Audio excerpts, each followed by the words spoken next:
มีผลใหม่นะเป็นผลพระนะนี่ผมว่ามีได้ดีแล้วก็ฟาร์มได้ก็โอเคนะไม่ได้เย่นะแล้วก็พวกทุกอย่างเหมือนได้หมดเลยนะเวลาคิดพระมีกว้างนะครับวันนี้มันไว้แล้วก็เลยนี่ผมได้ผลพระใหม่แล้วนี่โอเคนะไม่ได้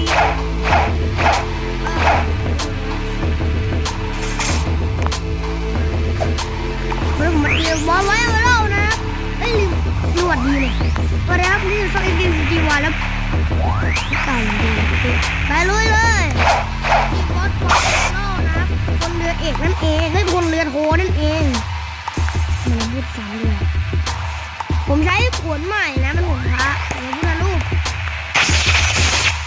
เกตูไม่ติดนะเพราะว่าตีไกลกว่าเดิมนะขอบหมักแล้วก็ฮาชิด่าจริงๆมาลุยเลยเอาเป็นฮาชิลุย3 2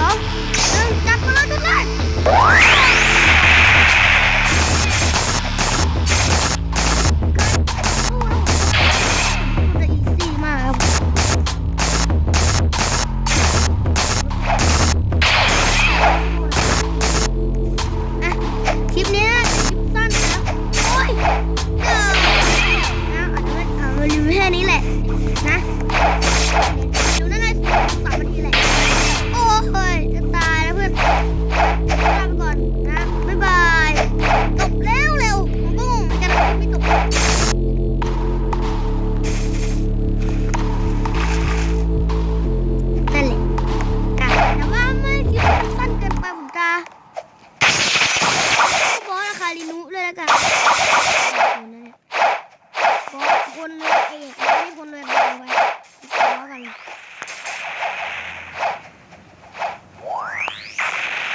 เอาเรือผมมานั่นอยู่ฮะ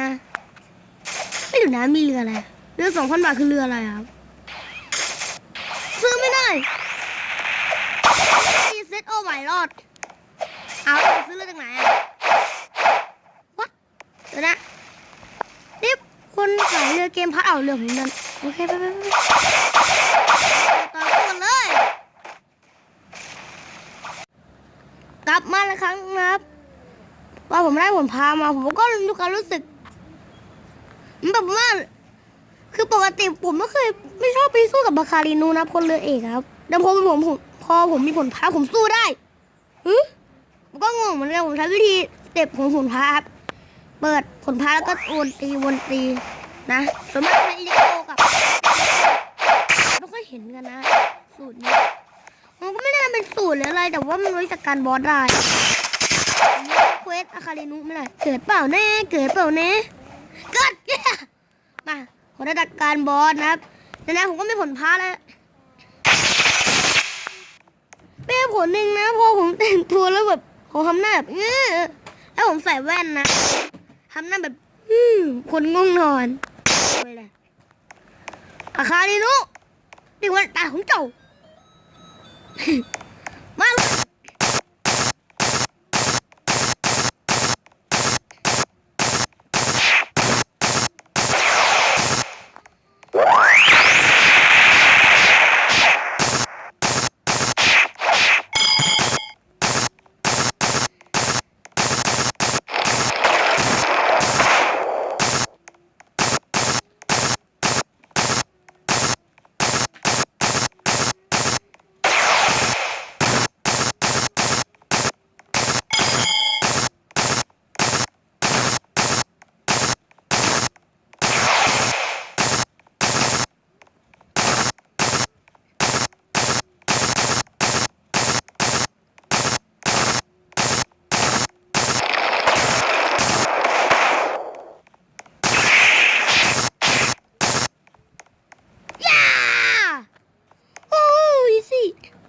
จัดการแล้วนะครับ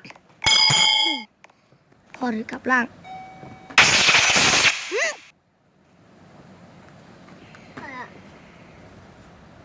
โอ้ยก็บักวันนี้ขอตัวก่อนนะคลิปนี้สั้นแน่ๆก็ ราะผมไม่มีอะไรทำแบบน้องผมแบตน้องผมก็หมดนั่นแหละครับผมก็กับคุณบอสคารินุกับวันนี้ขอตัวลาไปก่อนนะผมไลฟ์แชร์ไปครับใครอยากให้เปลี่ยนผลนะครับไม่อยากใครแบบอยากให้ผลพาเลยนะครับอยากให้เปลี่ยนคอมเมนต์ใต้คลิปนะครับให้เป็นผลอะไรแต่แนะนำว่าเปลี่ยนผลให้เป็นผลแบบ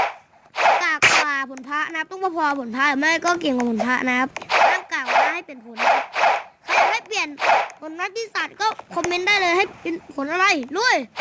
นะคอมเมนต์ได้เลยนะอีซี่ดีค่ะขอเป็นกดไลค์แชร์ครับใครนะบายเสียงดัง นี่ให้แฮมบอลอ่ะ เสียงดัง